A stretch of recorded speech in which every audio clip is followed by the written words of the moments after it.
We like to talk about films for your consumption. Come take a seat, I'll tell you something. And if you like movies, it's the thing for you. You're watching Film Podcast.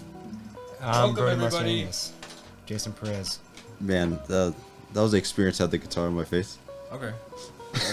As you can see, We have a new guest, a brand new guest on our show. a very special guest. As you can see, he's very angry. Introduce yourself. Go ahead. Well, I'm Dave Flores, which I don't think anyone even knows, but yeah, I'm just a good friend of these guys, and they invited me here, and before that, they just wanted me to watch the movies, so yeah.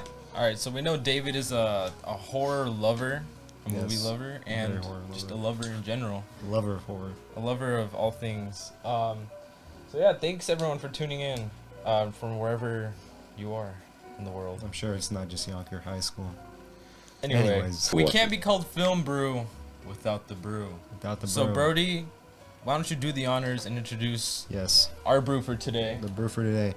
So before we get into the topic and all the films we're going to be talking about today, let's introduce the coffee. We like to get it out of the way now so we could spend this podcast drinking this coffee. This is a Peruvian coffee. It is a ground whole bean blend, a full city blend, a medium dark roast, I'd say. And this is from Dead Sled Coffee. Hopefully you guys can see it.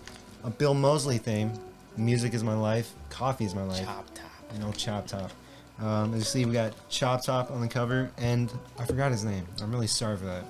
But from the Rob Zombie trilogy, House of Thousand Corpses, Devil's Rejects, you know, good stuff. That's really good. I can really taste. So we have a shot of espresso. It's Concerto.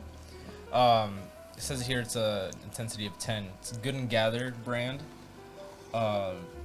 This it says here it's a deep cocoa with burnt sugar notes with a velvety body, and I really do taste the burnt sugar part. I like that. It goes It's like well. Yeah, it's like a good bitter, really like rich taste that adds to it. It's really smooth. It is. It's not as strong as I would have hoped, but it is smooth. The Yeah. smoothness makes up for that. So yeah. Yeah, I'm a big fan of the burnt sugar part. I'm not much of a coffee guy, so I don't really taste the same way. No, it's taste. It does taste good, It tastes actually. But again, I'm not a coffee guy, so. Does it taste like McDonald's coffee? Oh my god. Well, it's not as good as McDonald's coffee. Okay, calm down. Man. I guess now we should just talk about what we're gonna be getting into this episode, because it's not all about coffee. It's October. Hopefully it's not. According to the date, this is not gonna get published in October. But whenever it does, just know we did film this in October. It's the 29th right now, I believe. And so what better way to celebrate the weekend of Halloween than to talk about some horror films? And that's what we're gonna be talking about. With a slight focus on a theme, and that's going to be social commentary with horror. We all individually watched a couple different horror films this month, but we chose 4 films to watch that we could discuss, which all have a very similar theme, even though they might not, except for 3 of them, because we did kind of cheat out with that one. One of them is a trilogy of films, and the other is just a more modern horror film released in the last couple of years. But they all do very well go well together in some light, and that's what we're going to be talking about today. So the one we want to keep a main focus on is, of course, Get Out, a film by Jordan Peele. And it's, I mean, it's probably the most well-known, especially in today's society. So it's like one, more people would have probably heard of than some of the other films we're going to talk about. And it's also the most, like, obvious with its hints to, like, social commentary, social problems. I mean, that's what the film is known for, as opposed to some other films we're going to talk about. So this is one where you're going to look at it, you're going to recognize this one. So I want to hand it over to David. David, you've recently watched Get Out. Of all the films that I was assigned to watch, Get Out was the first one that I watched. Honestly, the movie was really good, that's for sure. I like how a lot of the directions go. I like how, since of course Jordan Peele, before, like, he's famous for comedy, and I like how he like in throughout the movie he put little hints of comedy here and there, and he doesn't like go for this just main tone. Like of course, like the main tone throughout the movie is mysterious. It's a thriller. It's more of a thriller. It has very much. Yeah, it's more of a thriller than a horror, but both of those themes are combined. But yeah, I really like the way how Jordan Peele directed the movie. He went to different amount of places, like thematically, and which I really enjoyed. And honestly, throughout, I just really enjoyed that whole entire aspect that he really pushed for.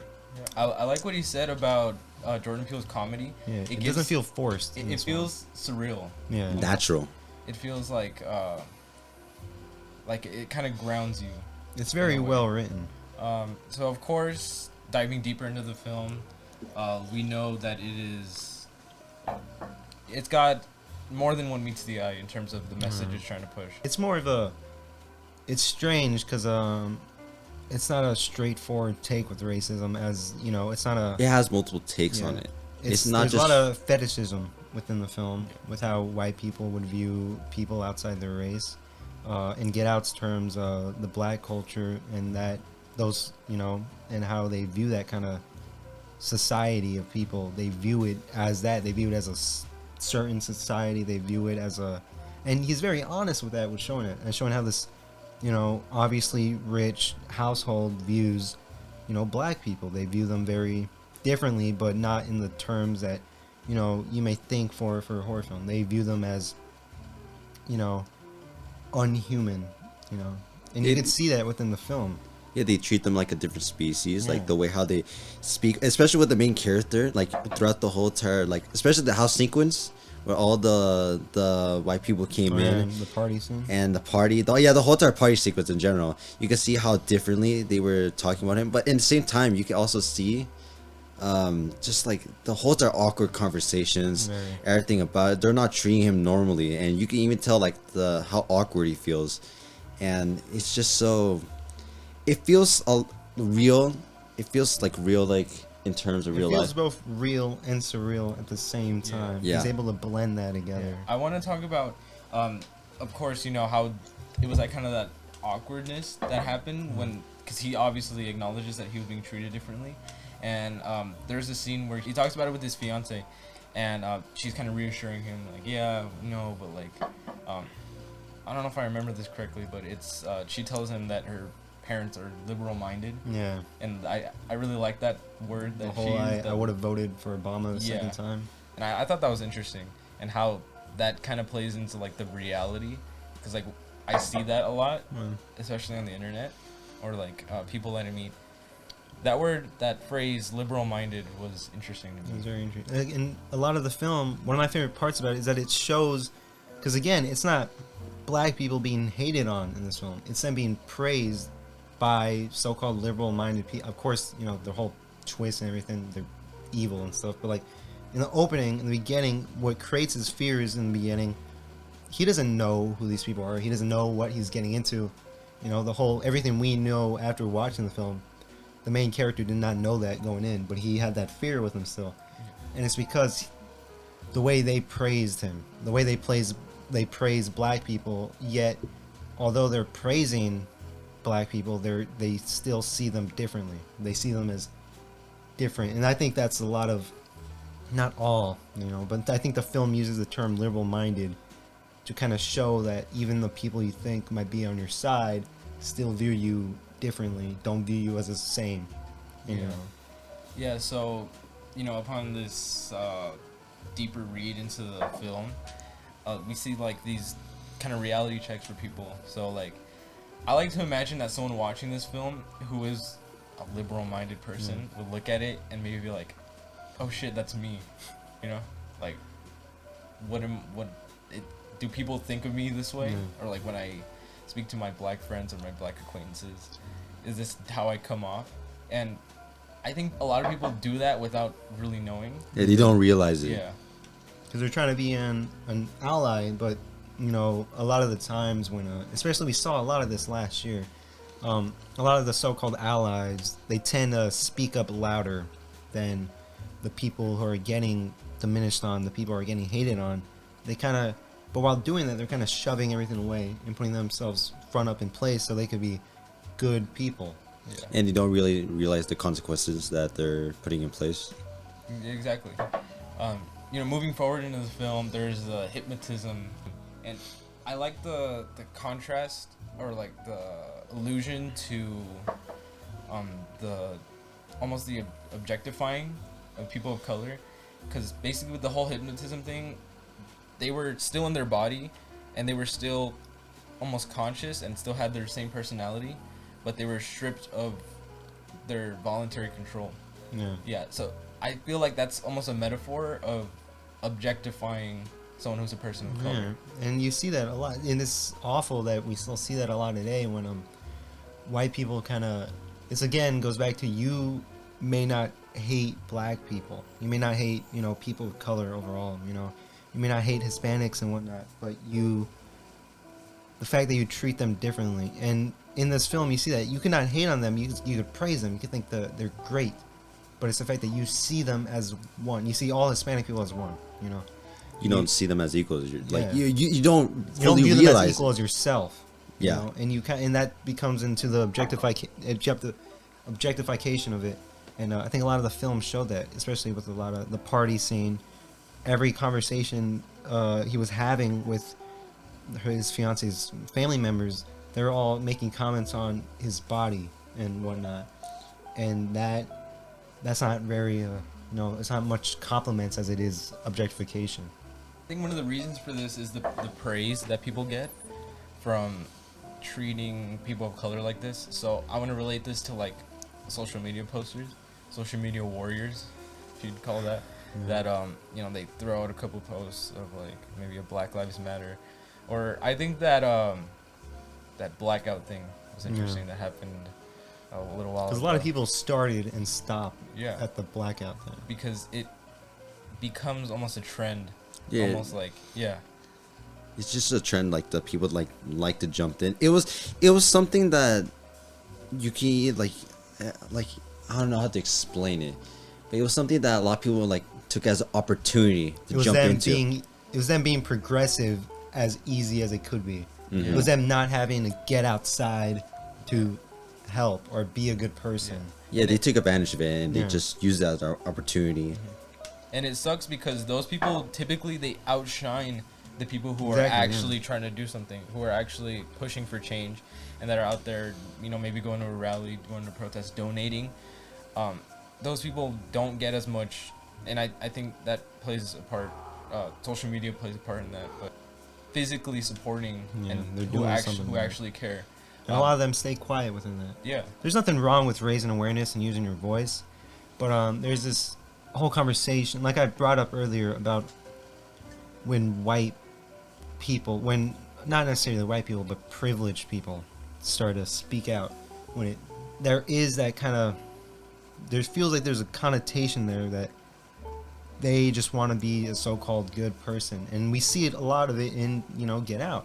We see this white family, being good people, but just for the sake of being seen as a good person. They don't want to. They don't view themselves as racist, And it's the same thing with those people who would post on their social media and do all this and shut out all the underprivileged people's voices, because they have that privilege. More people are going to listen to them, and so I think if you have that privilege, use it, raise awareness, use your voice, but don't shut out everyone else. You should be bringing everyone else up with you, instead of, again, seeing them as still lower. You may be fighting for them, but you still have that, mindset of them being lower. And I think that's what gives privileged people want to feel that power. And if they need to feel that power from said, fighting for this group of people, but not bringing them up with them so they can still have that upper power.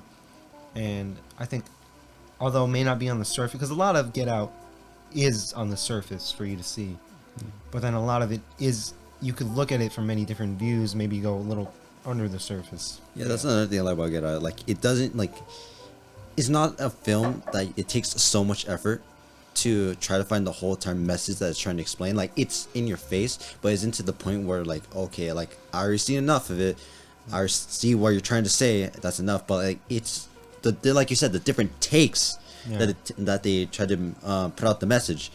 It's leaves really room. well done, because it's not just one message that it's trying to tell you. It's different takes of the message that they're trying to explain to you, and they're not trying too hard on it, nor are they trying like being lazy about it. They're doing a perfect balance on trying to explain to you, which I really enjoyed. Another film we saw in theaters together was Us, which Jordan Peele directed. I think it's a fine film, but one of my biggest flaws with that movie is one of my biggest positives of Get Out, which is the writing of Us. It falls short, especially with comedy. It feels a little too forced. Yeah. So obviously, Get Out is a really well done film in terms of its take on black culture. So I want to bring up another horror film that was also social commentary that did its job horribly. And I saw this in theaters with you. It's a film called Black Christmas. Anyways, Black Christmas, a film that the remake, 2019. the 2019 Black Christmas. I mean, it's a film that it's a take on. It's a feminist film. It's a take on masculinity, college frat boy culture. Which we agree is a problem. It's a big problem. Which I think most level-headed people would agree is a problem. And there's many films that show this very well. So, upon first, observation, you would be like, hey, I agree. Let me check out this movie. And it just drops the ball completely. It's a film full of, Awful really, editing. really It's just bad awful editing. It's awful editing. The zooming, the use of zoom in that film. That performance is just. I never watched the film, so I have no. I'm jealous of you, David. I truly am. Be jealous. thankful they never seen it. You should watch the original. The original Black Christmas is really good. It's just the remake. It feels that they didn't really know what they were doing. It feels. I think Dead Meat might have covered Black Christmas. I think I watched it, and there was an interview or something where they say they had the message. They just didn't know what they were doing with the film, which. In that light, I could respect it a little, knowing that they themselves knew that they just didn't know what they knew. Because they knew the message. The message is very loud and clear. Very loud and clear. They just should have used better writing. Yeah. And it's just... There's different social which we're going to get into right now. A trilogy of horror films that have very strong social commentaries with them. Even if the director himself might say otherwise. It's just when... No matter how good the message may be, how right the message may be, when you make a film, because at the end of the day, we're watching a film. Yeah. Even with documentaries, this goes with the same with documentaries. It goes with any medium of art. When you're trying to prove something, or at least just share a message, you need to put it in a way where we're still consuming something, for lack of a better word. Well, it's a film like this, that is a film meant for consumption. And when you just write it poorly, when it falls short in every aspect of what a film is, the message kind of loses itself. It's very counterproductive. It feels like we're listening to a PSA, which isn't nothing wrong. It's just you marketed it as a film. I came to watch a film, but I came for something that's going to be shoved down my throat. Yeah. So, because, like David said, Get Out, had many takes on the message. It didn't feel like worn out. You weren't beating a dead horse the whole time. As in Black Christmas, it was just constantly beating the dead horse. Yeah, we hate men. We hate... Which, I know what they were trying to get at. If a film with the same message it was showing, was just made in a better way. Which, like, the same thing with Us. Which, again, we all shared our liking of Get Out.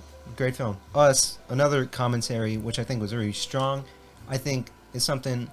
I would like to work on in, my writing, because it's a social commentary about, privilege and class more than race, and it's something I really want to talk. It's a very topic I'm very strongly passionate about, but yet I'm not a fan of Us, a film that shows this message, because of the ways it falls short in filming, which is why Black Christmas was just made better.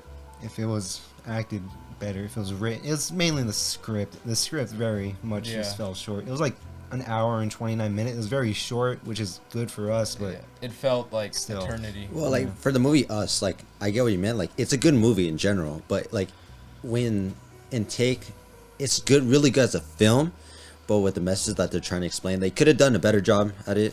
And like you said, some of the jokes, like they're good, but they felt too forced, and especially certain situations that the whole film just really felt rushed to me. I felt like they could Get have. Out. I feel like Jordan Peele had time with Get Out. I feel like he knew what he was doing, Yeah. but then with Us, he had.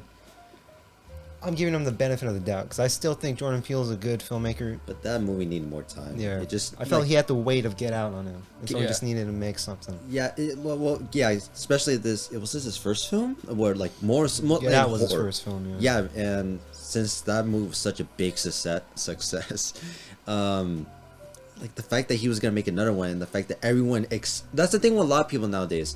When someone makes a film about something, every person that loves that film, they expect the same thing Yeah. again and again. And every time like a director or anyone tries to experiment with something new, that people don't like it, they just like, this is not what I came for. This is not what I expected. And I felt like Jordan Peele felt that in a way. And so he kind of tried to do both. He tried to experiment while also keeping the same balance of Get Out. But what happens is a very poorly written script. And as you could probably tell by now, when a film doesn't have a good script, I'm not going to be very enthusiastic about it. You know, because I can admit some aspects of Us are good, you know, but the script falls short very much. Because Us is really good visually. Yeah. I really did like it. It's a really entertaining film. And I'll admit the first like I think hour or so of the film is very good. I like the build up. I like the house sequence when they're in the house. Likeable characters. Likeable characters, yeah. The characters are written well until everything happens outside the house. When the film reaches that point where everything happens outside the house and the whole twist happens, it feels very messy. The characters feel the same more than very developed, and it feels like at this point he doesn't know what he's doing. This is what it feels like. I'm not saying that's what it was, but that's what it felt like to me.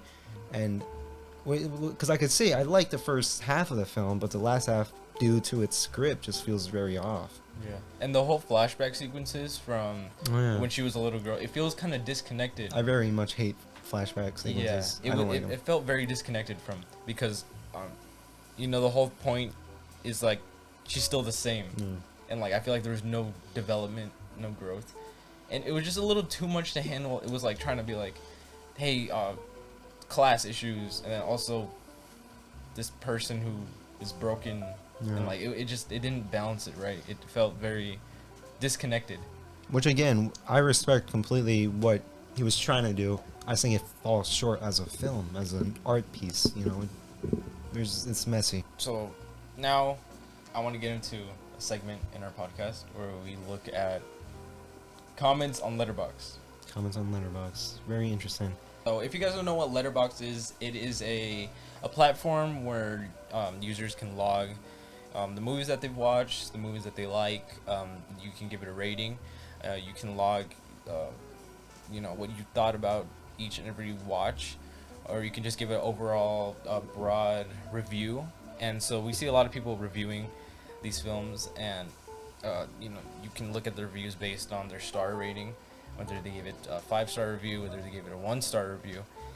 And I think in moviegoer culture, it is really funny to see the what would you call it? The opinion, because like most people that have Letterboxd, you know, you wouldn't have Letterboxd if you don't, you know, like movies. But there's many different types of moviegoers. You know, they're the Marvel fans, for lack of a better word, and they're, you know, Scorsese fans. And but to give an example, that it just crashed out on me for whatever reason, but I remember it. What I like to do in my spare time is go through reviews of one of my favorite movies or whatnot and sort it by the lowest first. And one I found to Get Out. It's very simple. I click on this dude's profile, and to give perspective, He gave Step Brothers, the film with Will Ferrell and John C. Reilly, five stars. That was a beautiful film, by the way. And he gave Get Out. Tom Savini did the special effects. Special effects for Step Brothers. Oh, I want to see this. He gave Get Out half a star, and all it says is racist and scary. It's half a star, and that's all it says. Racist and scary. So yeah, we obviously have so many of the devil's advocate kind of people who go. I don't know if they are trying to be a devil's advocate or if they're just flat out dumb. Yeah. But yeah, so Sounds like me. You've heard it, folks. Get Out, brutally racist. I don't even think and I could scary. say most of the lowest things because it's all just exactly what you expect. Is there any other ones? Half a star that says boo boo anti-British film. As you could see, these reviewers are very passionate about films. Yes, because Get Out is a very British film. Very British film. Very anti. I think that might have a thing to do with the tea. Now that I'm thinking about it. It's very these are just weird. I'd say something like Uncut Gems is better, and I don't like Uncut Gems all that much. Doesn't really say much about. All right, this guy has a Punch review Drunk on Get Love. Out? Yeah, I don't know what that has to do. I with don't Get know Out. what Get Out has to do with. They came out in Uncut 2 Gems. different years, 2 very different genres. He has Punch Drunk Love in his favorites, so I can't say anything. It was like a 2-year Maybe he's gap. an Adam Sandler fan. He doesn't like Uncut Gems though. Oh, he doesn't Doesn't like like Uncut Gems? So Wait, why do you I don't know if compare that- them, though? I don't know. Like I really check don't his know. review on Billy Madison. Let's check. Let's see if he has a review on Billy Madison. He has 55 films logged. So, Oh, God. oh wait, he gave Punch Drunk Love a 1 star. Oh, he doesn't like. So I don't know Adam why Sandler. it's in his favorites list. So he doesn't like Adam. He loves not loving it. So you put it in his favorite list just to give a bad I review. don't know. I really he didn't even review it. He just gave it a star rating. What's That his was it? username? It's Pizza Man, Pizza Man. like you did. He loves. He loves pizza. Maybe that's me. He hates you. racism. He hates Adam Sandler, and he hates He's not an Adam diamonds. Sandler fan. Adaptation is a film by Spike Jonze. It was written by Charlie Kaufman. It's a film about this screenwriter. It's a very meta film. It's a film written by Charlie Kaufman about Charlie Kaufman writing this film that you're watching. It's very meta. It's a good film. It's Kaufman Inception. Yes. He put Donnie Darko. That's his review. Is Donnie Darko. That's what he said. I don't know what that means. I don't know. But it's just Donnie Darko. Take Maybe it has a screenshot. message. Oh yeah. So I don't think he was reviewed Billy Madison, but he reviewed Casino. Maybe and he said hasn't seen Chaotic Billy Evil. Madison. Chaotic Evil. Chaotic Evil. Does he not say it? Is that like the only things he put in those reviews? Just Yeah. If you haven't seen Billy Madison, go watch Billy Madison right now. All right. He has a review on 12 Years a Slave. A half a star. It just says 12 years. Up slave. 12 years. It just doesn't even say it. It just it says says 12 half years. the title, so It just says half the time. Well, because think about it this way: he gave it half a star. He has to give it half a title. that That's is true. smart. Okay, this one. So this person, Strange, has Parasite in their favorites, which is very strange to look at. I want to read the Candyman review. That's exactly the same thing as the Get Out review. It's- Candyman, another film Great that film. takes a film on race and class, racist and scary. This one is this is a review of the new Candyman. SJW garbage to attract the low IQ individuals. Avoid if you are based. Avoid if you're. And that was Candyman. Now let me read the Pizza Get Man Out has one. some strong opinions. This isn't Pizza Man anymore. Oh, Pizza Man wouldn't write something like this. He would just put candy. candy. But I can't even pronounce this person's name. But for Get Out, SAW garbage. Slow as fuck. Predictable. Yes, white people bad. We got it. Wow, That's it. that was. It's funny how these people criticize these films when they're quite literally about them. Yeah. And you gave Parasite a good review, Let's see what. which is strange because Parasite, I would think someone like this would consider Parasite SAW garbage. But maybe they just don't see that. Okay, here's another one. By Roger Hand. Has, the FilmBrew films up front. The FilmBrew films up front with all-star ratings. And Get Out, half a star. A well-made movie with good performances, but the racist message at its core is troubling. To save you 2 hours, black people good, white people bad. And that's all he saw from this film. Well, I guess you could say that he put a lot more effort than the other ones, That's reviews true. that Yeah. we saw. Racism. You can't talk Racism. about racism. Can't talk about racism. Yeah, Find the way it is. and from the way how we see the reviews, and I love how the way people said it, especially the bad reviews that people put in it. Like, oh yeah, we get it. White people bad, black people good. I love the way how people use that as a way to badly review the movie. It's just funny. It feels like they didn't watch it at all. Yeah, they didn't. They just Or like they they watched it. They didn't really watch it though. They looked at it. Yeah, they just looked. Like it seems they forget because that one dude was saying it gets exaggerated and it works well as a comedy. I feel it's a commentary, yes, but you forget the fact it's a horror film. It's a horror film. Like he's not saying this is how white people are. He's making a horror film. He's trying to make a message while making a horror film. It's not like Jordan Peele went out and made a documentary on being like, hey, like go out and film a bunch of white people, film a bunch of black people, and be like, hey, these people are good, these people are bad. He made a film commentating, you know. He's saying, oh, this isn't realistic. This isn't a proper representation of white and black people. There's fucking hypnotism in the movie, you know. Like it's not gonna be, you know, a documentary. It's a film. It's a horror film. There's a lot of other things that aren't realistic. It's just Jordan Peele just making a film with his own ideas, just enjoying it, but also like putting in messages in it. That's it. It's not something like gonna be taking. You could take it like seriously, but not to the point where just gonna like be all chaotic with it. It's not. It's nothing like that. It's like if I went out and watched Endgame, I'm like, okay, I get it. Purple people bad. Purple people bad. Thanos bad. It's not like that. It's like you remember. It's a film. It's a film like, before it's an art. It's a medium of art before it's anything. Which is what makes it work, but also in the terms of again, Black Christmas can make it not. Yeah. So I think we can move on to film trilogy that we've all came to appreciate in terms of, I mean, both writing, it's playing on social commentary, you know, visually as an art form. That is the Romero trilogy, which you guys watched in a very weird order. I watched, but we're gonna start from the first one to the last one. Yeah, that's the way how I started. First, second, third, and you know they're like how many years apart were they? Like Night of the Living Dead. There's a long gap between Night of the Living Dead, or to put it in perspective, Night of the Living Dead is a '60s film. Dawn of the Dead is a '70s film, and Day of the Dead is an '80s film. 3 different decades. Yes, to put it in perspective. And it shows with the films as they continue on what they're really trying to say. So, as especially in Dawn of the Dead, but mostly in Day of the Dead, you could see that Romero just, you know, he went with it at that point where he just knew what he was writing was political and it was social, and he knew what he was doing by Day of the Dead.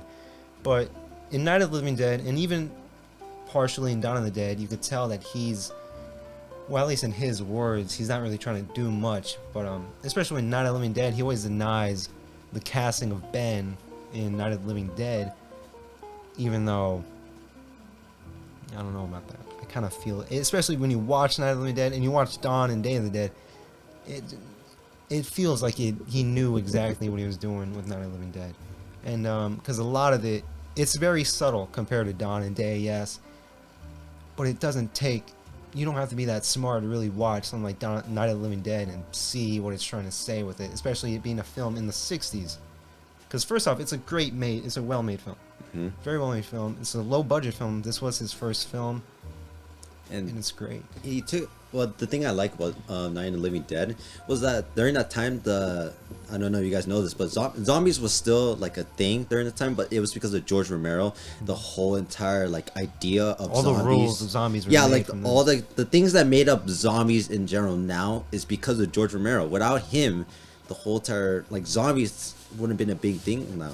Like everything, because we already know for the past few decades, zombies has been a main giant topic, especially in cinema, in games, and just the world in general. Yeah. But thanks to George Romero, like it was because of his idea and his take on it, he managed to create a whole entire genre. This film did spark a very big movement within horror. People consider him the grandfather of the zombie genre. Oh yeah.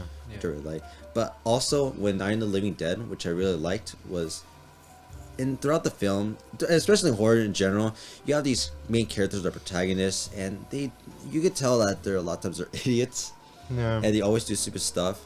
But with Night of the Living Dead, this, and remember, this They is feel from the real. 60s. This is like they feel real, especially in that time. And well, of course, there's some characters in the film that act pretty dumb. There's this one certain character called Barbara. Yes. So the one criticism I do have with the film is Barbara. It's very much a damsel in distress stereotype with this film, which Romero himself didn't like. He didn't like that he did that, which in Day of the Dead he very much makes up for that. Well, with you a very also got to powerful think about character. the time that it was created. Yeah. That, like then it probably wasn't as big as a stereotype that it is now. You know, now the damsel in distress, you have it's just like such a cliche thing. But you know, then it was a different time. You know, writing was different back then, which, I mean, I've heard a lot of people criticize Romero for his trilogy, saying that, you know, he had his first film and that he kind of tried too hard to push a narrative going on. I've heard a lot of criticism like that. Not saying I agree with it, but I've heard a lot of criticism like that. But I like to see it as an evolution of his of his art, of his craft. Oh yeah, you could definitely tell, especially if you just watch the 3 movies for the trilogy, you could tell as each movie goes on, you could tell how much he progressed and how much like a different type of take he tries to make on the movies, and it's really well done. It's very interesting. To It see it is interesting, yeah, and I like just in general, just his take on all of this stuff is just really like nice. Oh man, how'd you explain it? I think with the evolution of these 3 films, because as we discussed and established, they take place in 3 different decades. And as they go on, you can see Romero evolve, but you also see how America kind of evolved itself. Which, again, back to Night of the Living Dead, the 60s film, you know, takes place during all these civil rights movements. And despite what Romero says, this film is very much about the civil rights movement. Yeah, a lot of important political events happen between the 60s and the 80s. Very much. You have like the civil rights movements, you know, a lot of history happened between then, so you can see a lot of that mirrored into his work. Yeah, this is like 4 years after like the civil rights movement. That was like 4 years after the Civil Rights Act was passed. Yeah, I think you could see that with between the 2 characters with Ben, and I forgot his name, but the man who was in the house originally before they got there, the dude who's trying to get them in the basement. Oh yeah, you could tell like there's a clash going on there, which is why I just can't believe that Romero didn't know what he was doing, because as you said, it was like 4 years after the civil rights movement. It was like he didn't realize it. Or he claims that one, he didn't cast Ben on purpose. He just said he was the best actor for it, and he says this film has nothing to do with it. Even though, I mean, after seeing Dawn of the Dead and Day of the Dead, even his other films, Season of the Witch, The Crazies, and you see as he, in more interviews, he becomes very passionate about the messages he's sharing with the film. I guess maybe at the start he was a little afraid to admit things. Yeah, like when did he say that? Like denied. I'm not sure. I think it had to be around the time Dawn of the Dead came out or something. I think even before his passing, he brought it to his grave that he did not do Night of the Living Dead on purpose. I can understand why he hid it to himself, because during that time, this was like 4 years after it was like the whole entire aspect of racism, all that was still up. Even though like the Civil Rights Act was still passed, it was still a major thing, and I don't think he was pretty. I feel like he was pretty scared to like admit it, because I feel like a lot of people would attack him and say like, "Oh, why are we like trying to bring this narrative?" It would probably be interesting to look into the producers of that first film, because maybe he's trying to like, you know, not let these producers know, or maybe he's bound to something. Like these producers were like, all right, we'll make this film not acknowledging that it is a social commentary. There's 3 elements of this film that I want to talk about before we move on to Dawn of the Dead.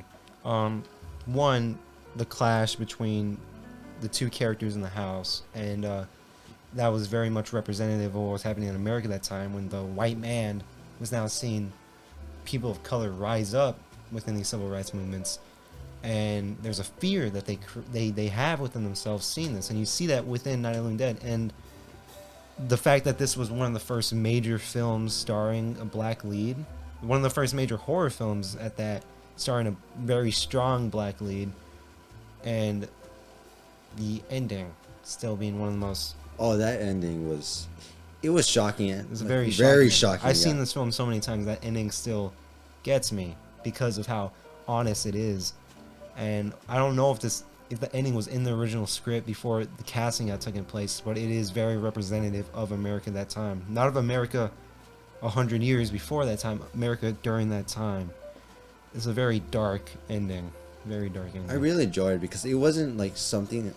It was like, it wasn't something like I feel like he wasn't scared to do it. But in some aspects, there's no fear in that film. He's very bold about it. Yeah, he like a lot. If he wants to say something, he says it, and like he tries to put out a message. He puts out that message, and he doesn't care. From what I could say, I feel like he doesn't care how he puts out that stuff. I really enjoy it because he just like it's like you could say it's really ballsy what he did, but he just put it out like that. Put it out, yeah, and it's a very.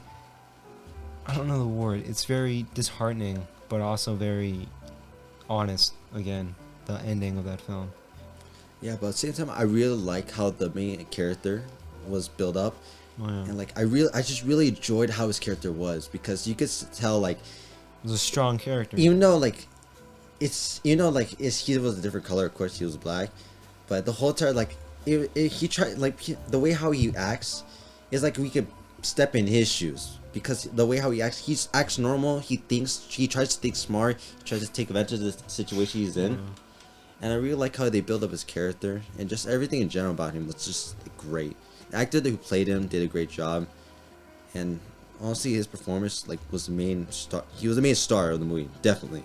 But just everything in general was good. I think you should go ahead and explain the ending. The ending, yes. Because, spoiler for anyone who hasn't seen this. What? 50-year-old film. It's 50 years old. That's probably older now. It's 53 years old. 53 years old. 53. All right, so go watch it. Anyways, the ending. First, let's build some stuff up. This is a very strong character, a very lead man character, and a survivor character. By the end, he survives through everything.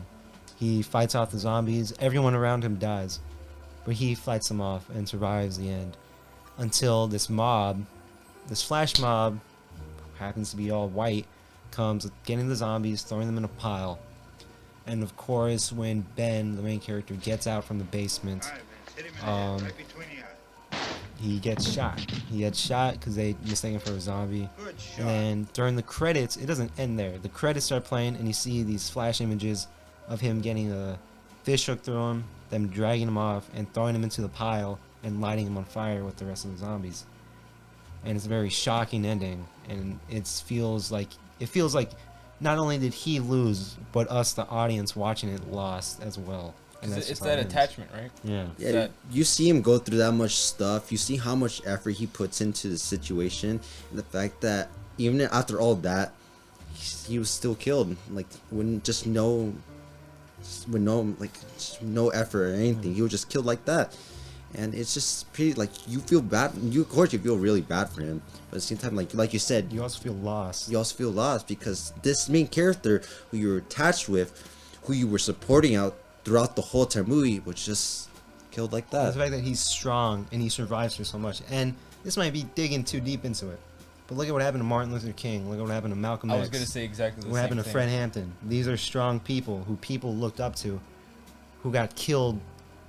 After going through so much, just killed just like that. It could definitely be a metaphor for that, like, especially even today. We see it today. We do see it where people put in this great effort for progress, for change, only to be cut off with like seemingly no effect. Like, I guess that's why a lot of people who are trying to make a change, that they are quiet, and maybe George Romero is one of those people who want to stay quiet because they feel like their efforts, the outcome won't seem so great because they'll just be stopped in their tracks.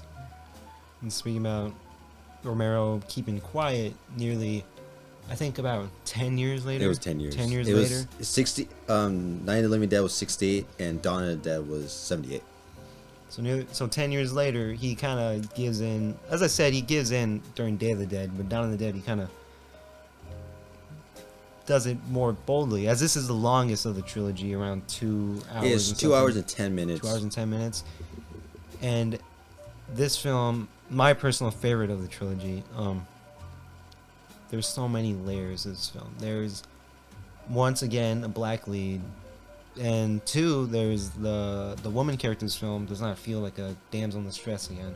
Still feels kind of more of a side character, but she plays a much larger part with around the male characters, which ends up being a survivor in the end. I think this film has a very much lighter ending than both Day and Night of the Living Dead, because I want to talk about the Day of the Dead ending later when we get to that. But the ending of Dawn of the Dead is a lot more lighter, but the film is a lot more darker with everything it shows, because it's not just about racism and stuff. It's about consumeration and society as a whole, and this is where Romero really utilizes zombies. For Night of the Living Dead, he was making a zombie film.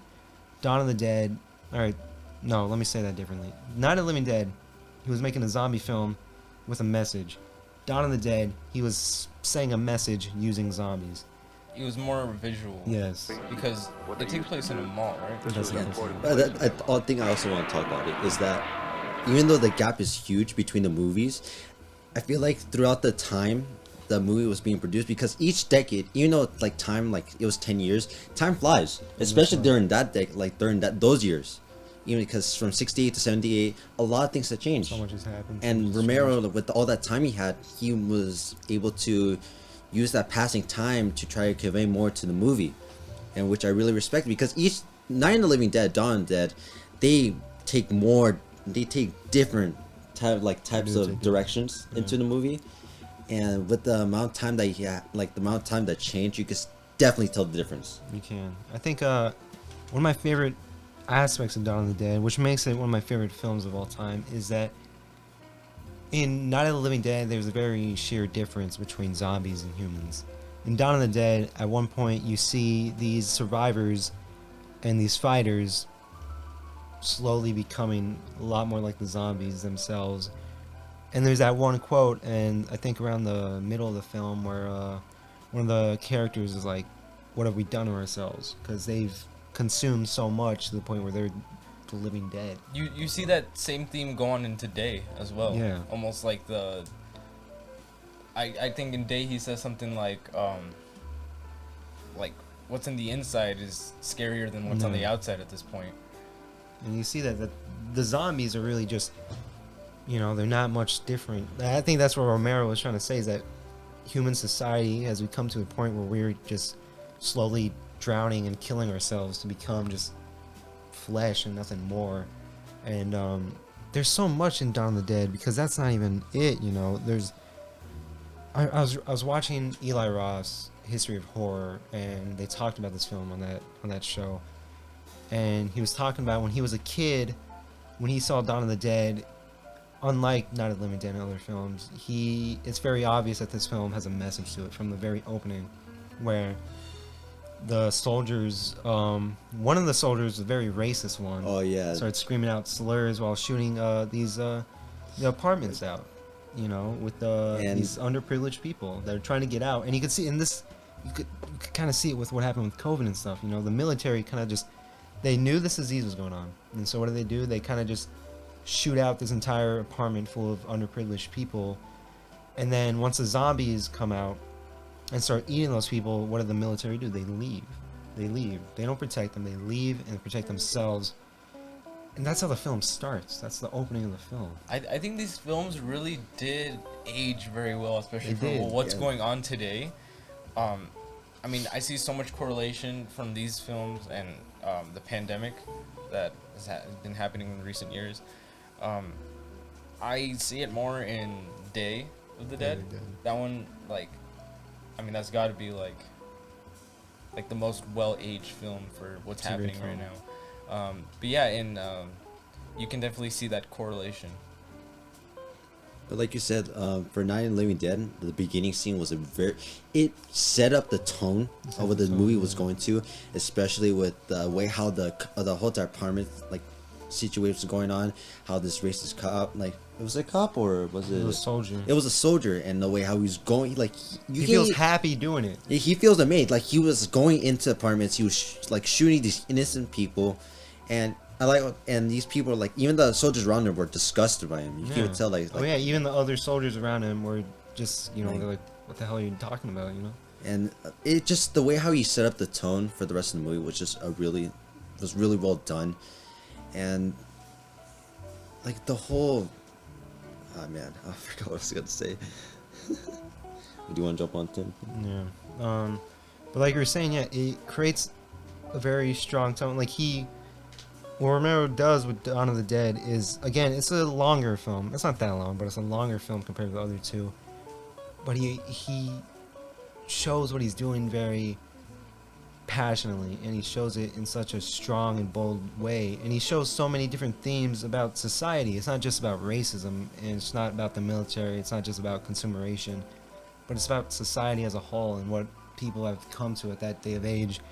And I just to sidetrack a little bit, the effects in Dawn of the Dead, out of everything that's aged well, the effects in Dawn of the Dead have not aged the best. Tom Savini, who did the effects on it, even him, he considers Day of the Dead his masterpiece. Oh yeah, which is it's very much up from Dawn of the Dead. Tom Savini is a legend. He very much is.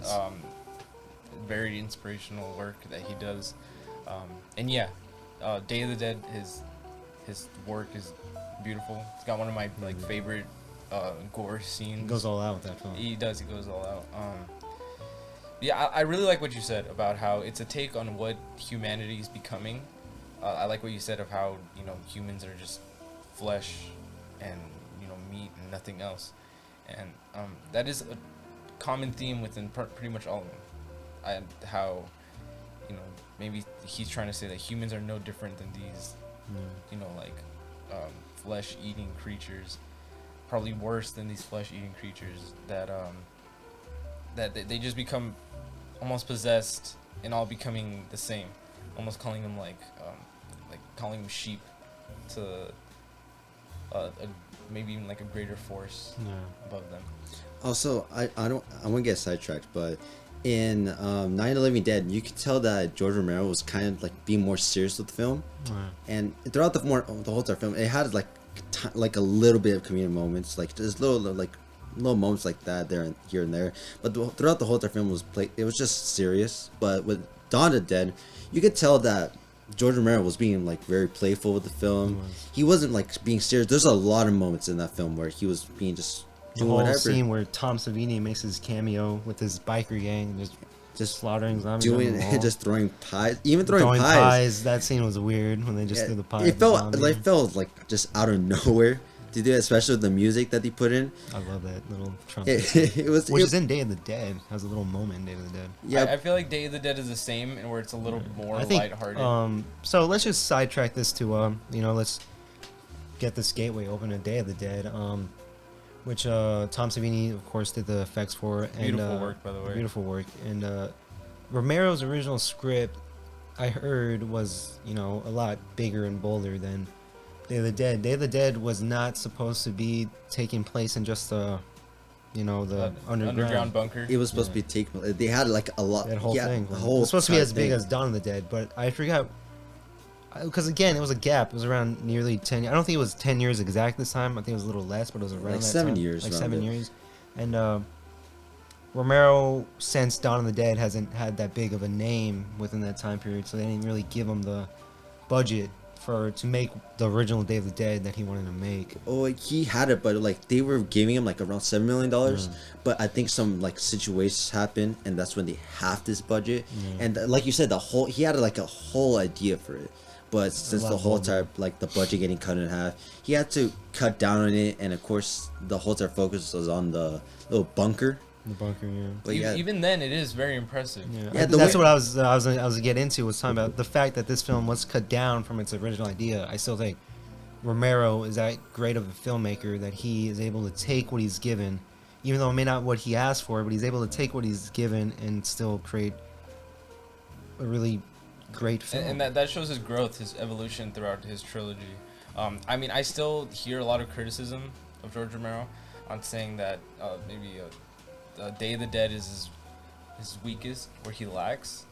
And I don't think they take into account, how impressive it is that he was able to overcome some of the limitations that he had, you know, it all being, or for the most part of it being established in an underground bunker, it just, I feel like it adds to like the solidarity that the characters have. It creates a lot of isolation. Because I mean, one of the main themes is the diverse characters having to live amongst themselves, and how them living amongst themselves becomes their demise. That is what. And that's a big theme in Dawn of the Dead too. Yeah. I don't know if you guys know this, but because George Romero was so liked during that time, especially in Dawn of the Dead, the mall scene, like they didn't all rent the like extras that. and stuff. It wasn't people like who. What was that state that he came from? I forgot. But he's very big in that state. Yeah, in that state, like the mall, he was good friends with the owner of the mall, and even the National Guard. In the scene with the National Guard, that was the actual National Guard. Greg Nicotero, who has a small role in Day of the Dead, he went on to do the special effects for Walking Dead, and he has his own show on Shudder now. Yeah, a lot of legends came from that. Yeah, and it came from just knowing Romero, because I think this is one of the Night of the Living Dead is one of the biggest independent films, because he made this with I think it was his newscaster team, because he worked with the commercials and stuff, and he kind of just used that same team he had doing those to make Night of the Living Dead, and he made it in his hometown with the people he knew. And then when Dawn of the Dead came around, again, he just used the people he knew. You know, people around the town were good friends with him. They said, yeah, we'll do this, we'll work with you. And Day of the Dead is another big example of that. And you're talking about themes of when people kind of, when they're stuck together, they kind of just start eating at themselves. A big thing with these three films, they all do take place in one location, really. Dawn of the Dead's a little broader, but it's still, most of the film does kind of just take place in that mall, even though there's more room in that mall. You know, it uses the whole consumeration part of it, showing how blocked off things are. But as in where Day of the Dead, it's just like that straight up. They're underground. They're stuck together. There's a lot of tension that goes on, a lot of tension that builds up. In this film, we do have a female lead. Yes. And I feel like that shows a lot of Romero's progression and how, you know, he had that damsel in distress. The women's movement was it was part of the civil rights movement, but the women's equal rights movement, the feminist movement, became very big in the 70s, early 80s, and you see that again with Day of the Dead. So Black Christmas, take notes, because you didn't want to take notes. Get out your papers. And you see this. There's only one woman in this film, and you could see her kind of being oppressed by all the males around her. There was a lot of hints of toxic masculinity. There's a lot of sexism, toxic masculinity. They saw her as an object more. A lot of the way they spoke down to her. Yeah. We have that scene where the general asks her to take a seat, and she, you know, goes against his. She tries standing for herself. She tries standing herself, and he even goes to the point where he's willing to have her shot, and not even by himself, which shows kind of that coward part in him. Show how cowardly of a person he was. Yeah. Let's just talk about how Captain Rhodes is one of the most strangest characters. He's very strange. He's very strange. Like the way how he does, like especially the scene how he says how he tries to get everything under control, but he sucks at it. He does. Like he's really he's just really crazy. He's really crazy. He's a crazy person, and the way how they did with Captain Rhodes was, he was just like everywhere. Just there was a lot of things just with him just being crazy and like in general he's crazy. I think all the characters were crazy. They all really they are all crazy, but him a little more than everyone else. What was that name of that big guy? Who really liked trash talking the zombies? Oh yeah. Steel. Yeah, Steel. That's his name. But like he was an interesting character. He was very interesting. He laughs a lot. He was probably like my favorite character, even though he was a horrible person. Yeah. I just loved every time he was on screen. It was almost funny. It was. It was very comedic. A lot of the film is overacted. I think this is my only criticism with the film. It's slightly overacted, but I do kind of just throw that off of my shoulder, knowing that all these actors, I think all of them really were theater actors, and so that's where Romero got them. You could see a lot of that within Day of the Dead. I think that actually adds to their insanity. Yeah. It's 12 soldiers being isolated from and they're trying to find help. Even what's the guy's name? I think it was Michael. it was one of those he was special because throughout all the characters, he was the one that was getting hurt the most. He was the one going through a lot of stress. Oh, yeah. He was like getting down. His character is very interesting. Very interesting character. I think the rest of the soldiers probably were beyond that point of like shutting down. Where he was just like not able to function at the level that everyone else And was. this goes into the whole toxic masculinity of the film. He was obviously not as masculine as the other characters. He was getting downplayed a lot throughout the film because he wasn't really capable of handling his emotions, when in reality it's just that everyone else was suppressing their emotions. Yeah, and just becoming monsters. Yeah. I really like, I don't know if you can pull up the real quote where he says, we're becoming like worse than what's on the outside. He said something along the lines of, I'm scared more of what's in here than what's out there. Yeah. Because it honestly, just them being together, these different people, it just tore them apart. And you see that there's the dangers that are created. Like, the enemies of this film are not the zombies. The zombies are not the enemies of the film. You don't see zombies for a big part of the film. Because they're stuck here with creatures more dangerous than the zombies out there. You know? And it's themselves. Well, something I was going to bring up about Day of the Dead was so again, this is from History of Horror that I was watching. It was a zombies episode. And I forgot who said this. I really wish I remembered. But he said, he quoted it as Night of the Living Dead was when the war started. Dawn of the Dead is we're losing the war. And Day of the Dead is when we lost. Yeah, you get like in Night of the Living Dead, you can see all these, like, even the people who are trying to fight back. You can see how chill they were. It wasn't at first. It felt like it wasn't that much of a big deal, especially how people were getting rid of the zombies. Like, it showed how powerful the humans were compared to them. And Dawn, you still see that power. You see that go down a little though. Yeah, you can still see the power, but you can still see the downfall of it.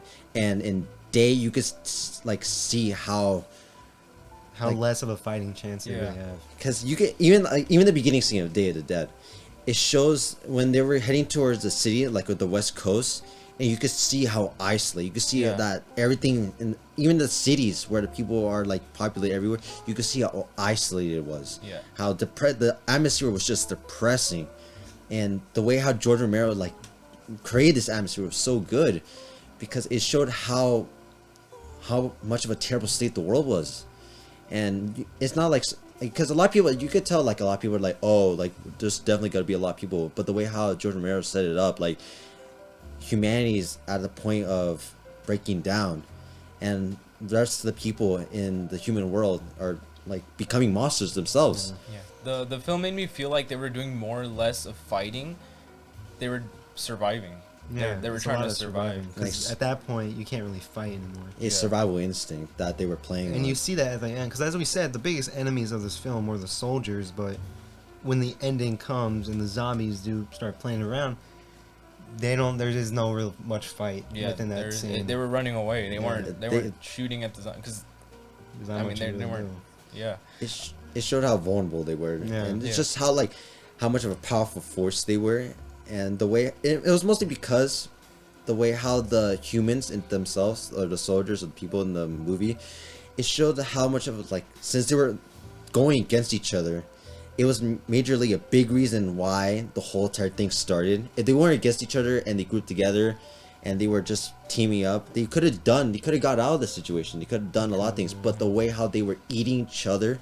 There's two sides of that, clashing, which just they're both. Even the soldiers at that point, they were trying to come with solutions, but when you're just clashing together, you put pause on everything else. Because they were two different people. And that's where I want to segue into the part where it was really science versus military in that. And I really like it because you see a lot of that today. You see a lot of that today. You see a lot of that today with people who go against science in, of course, the pandemic we're in. People who are, anti-medicine, anti-mask.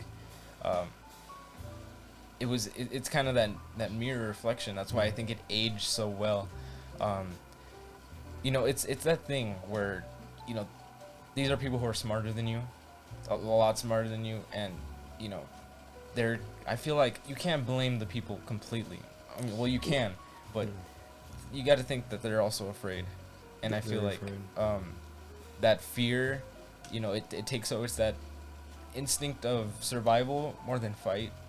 They're just trying to survive, and while might not be right, them going against, you know, the smarter ideas, it's them trying to survive, Yeah. and that clash ultimately just brings everyone down, and that's why I think this film is really important today because of the message it kind of brings. I also want to talk about in Day of the Dead too, like you said, the science versus the military. I also like how instead of like the movie tried to side with one of them, it depicts the flaws of both of them. Because even though the people that were like the main scientist, the main doctor, like he at first like you see him as this like good person, just as doctor experimenting, trying to find like a good solution. And when the movie progresses, you see how much of a horrible person this man is. Like he's experimenting on the soldiers that were dead.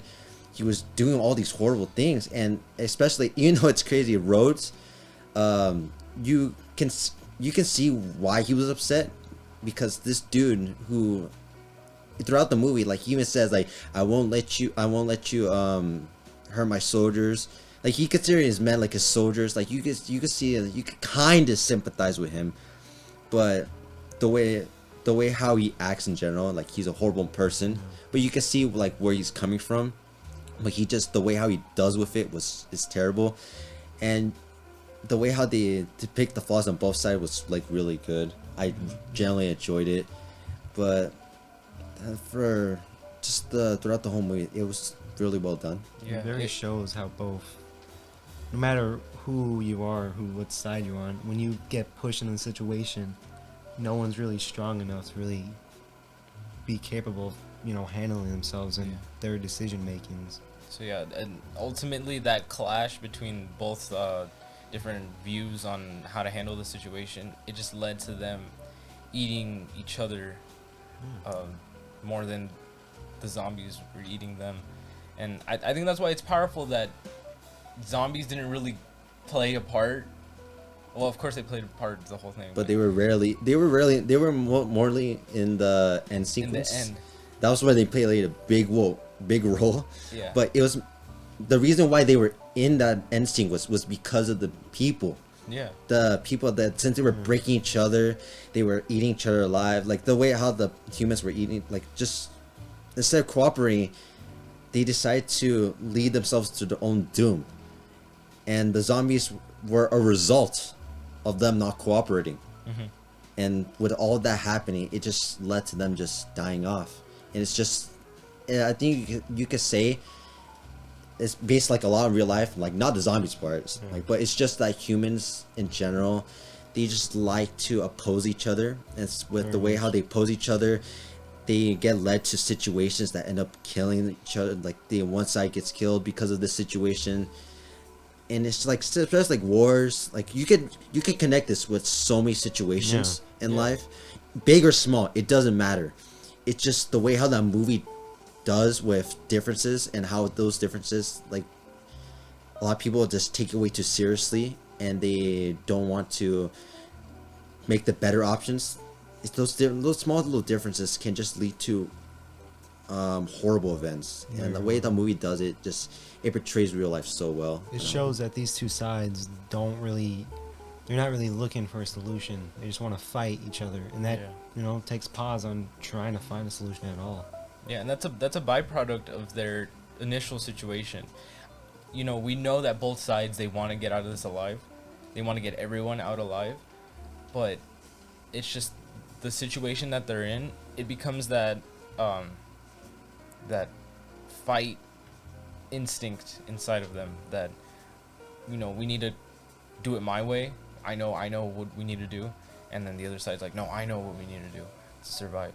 But that clash, that tug of war, it breaks them. We see that a lot in Michael's character, where I kind of feel like he's in the middle of it all, because he is in a relationship with the woman the woman lead character. So he's kind of in the middle because he's part of the military, but he's also in this relationship with the woman on the other side. So he's kind of stuck in the middle, and I feel like it's all just coming down on him. And I like the contrast where it's like they're all just coming down on him the whole film, but at the end he comes down on them. Yeah, that's very. Yeah, he was the main reason why the whole entire any situation happened. But also the way how they build up to that point, and the way how he just breaks, like his whole time mind and everything about him just breaks, and you see you can sympathize with him, like the way when he released all the zombies, you're like, why are you doing that for? But then you have to realize the way how he was treated. Even the main protagonist, like in some moments she didn't treat him well, like the way how he the main protagonist sedated him. You could tell that during that point throughout the movie he just felt alone, that no one was on his side, everyone treated him differently, and his mind just broke because he was in the middle of all of it. And you could see that. I think that part is very powerful because of the fact that throughout this whole film you see everyone, like you said, pushing down on him, and he's getting hated on by everyone, even when he's in the middle of it all. And so at the end, it's very powerful. Yeah, he gets the last laugh. He gets the last laugh. He's played off as weak of the entire film, and yet he ends up being the strongest one in the end. Yeah, because it takes. I mean, we see where he gets eaten, and that is just so scary to me. That he's played off as this weakling, this run of the litter kind of guy, when at the end it must take so much strength to just put yourself in front of a crowd of zombies and just get eaten alive, that he becomes stronger than any of them would ever think he is. I think before we move on, just talk about Bub, the zombie. Oh, Bub. I really loved him. Jason here almost cried. He was like, he was my favorite character in the whole thing. I say that about every character. Well, he didn't die, which was the good thing. When the scientist died. His father. Okay. It's funny because how this being who was supposed to be dead, just flesh, showed more emotions than all these than humans. The actual characters. He was more human than the characters who were locked in, and that's why I just got so attached to him. The way he listened to music, the way he was. I feel like the Dr. Frankenstein, he tried to make him more human, and he ultimately became more human than anyone else in that bunker. And he just had this this passion, and he let him free. And he didn't hurt the doctor. Yeah, I love the irony in it. Yeah. Just this being who's supposedly dead is the one that's being more alive than other kids. I just love that. Being this everyone is afraid of has more emotions and feelings than them themselves. Yeah. And then so ultimately, when the people in the military, they find out that the doctor's been using dead military corpses for his experiments. They end up shooting him, and Bub finds out, and that's got to be one of the most saddest parts in the whole entire movie. It brought tears to my eyes watching him because he's just so human. This zombie that everyone he's portrayed as a zombie, the green stereotypical. He's just more human than any other character that we've seen in the entire film, and so that creates this attachment. Because the whole film, you've just seen these awful people who don't work, they have no sympathy for one another, and you finally get this character who has sympathy, who has human, the capability of loving, the capability of, having this compassion, and you see the most closest thing to him just go away, and from then on in the film, he goes on this rampage. It leads to one of the best scenes in the film. Oh yeah, the way how Bub gets revenge on Rhodes, but I really like it. I really like that scene because one, it was so great. It wasn't great in a sense, but like seeing this zombie just killing this dude. But you can say that but the thing with Rhodes, you can say oh, he deserved it and all that. And the way how Rhodes was killed was it was really cool because also you need to remember Day of the Dead was the George Romero series where Tom Savini went all out. And which kill? I don't know if it was Rhodes or another one of the soldiers, but when they pull his neck out or stretch his head out, I think his name was cords. I think his name was Sanchez. Yeah. Because he was screaming and then his vocal cords just give out, that was just so cool. You could tell the amount of passion that was put like, especially Tom Savini, because the amount of budget you got, and he did a lot more movies before that. Oh, yeah. Because Friday 13th, a lot of. because Night of the Dead, Night of the Living Dead was of course his starting point. What was his starting point? I'm not. I think. So he didn't do Night of the Living Dead, but I think one of his first big films was obviously Dawn of the Dead was one of his first. So was Friday the 13th, and I'm trying to think about what was one of his first ones he did, but I know Dawn of the Dead was around that time, and there was this. I think the thing with the Day of the Dead, because I know anyone who knows Tom Savini knows this, but for any our viewers out there who don't know who Tom Savini is, as you could probably guess, he's a special effects artist, a makeup artist, and he's one of the few makeup artists, at least during this early period of horror films, who's seen real murder and stuff. You know, he was a Vietnam photographer. He was a war photographer, and so he saw all these people get slaughtered in this war, and he used a lot of that within his effects he used. And I think that's another thing that makes any film that you know that Tom Savini worked on is gonna be a lot of gore. There's gonna be a lot of real gore. I think I wanna start into our next segment where we talk about our favorite kills and our favorite gore scenes. Yes, list of the week we have. And list of the week. So I think we should go down the line. Yeah. We should give our favorite kill, our favorite gore scene, in the movies we watch, or maybe even some other movies you guys have seen. I think we should start with our honorary guest, David. Well, okay. Of all the, I want to go mostly go to the 3 of the trilogy, and I feel like, of course, Night of the Living Dead, like, is the beginning, so you won't have the most creative kills. Dawn of the Dead had pretty interesting kills, but of course, the main highlight is Day of the Dead, because that was when they went all out, especially the beginning scene. Like, I don't think we talked about it, but the beginning scene where it showed the first zombie, you can see the tongue rolling out with no jaw, and it's a way to show, like, oh yeah, it's a major step up. After watching some of the more movies, or some more scenes in the movie Day of the Dead, I was kind of not disappointed, but I was like, if all the zombies look like the first zombie that we saw, that'd be so cool. That would have been amazing. But then I got to thinking, how are they gonna do that with such, with their budget? But like, that'd be crazy if all the zombies look like that. Was a very impressive. It was impressive. But display of gore. But for me, for Day of the Dead, my favorite. It's so hard because the kills in that movie were so good, especially the ending part is when they went all out.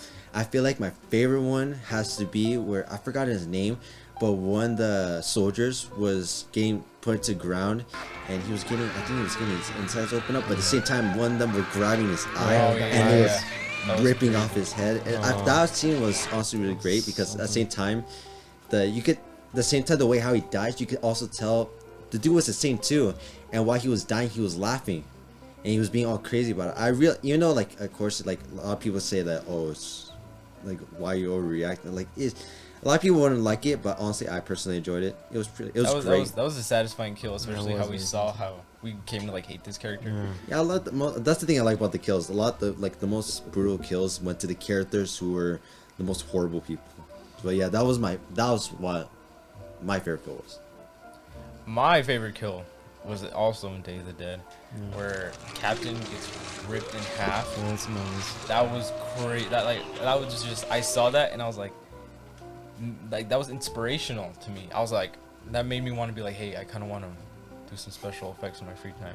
But like, I mean, just that tear apart of his entire body, that was just so, it shocked me, because like this level of complexity in the special effects and the level of attention to detail and just the realism, and like especially seeing the character he was throughout the whole film, and then seeing that was a very satisfying kill for me. Yeah, it also shows the creativity that special effect artists can do in films like these.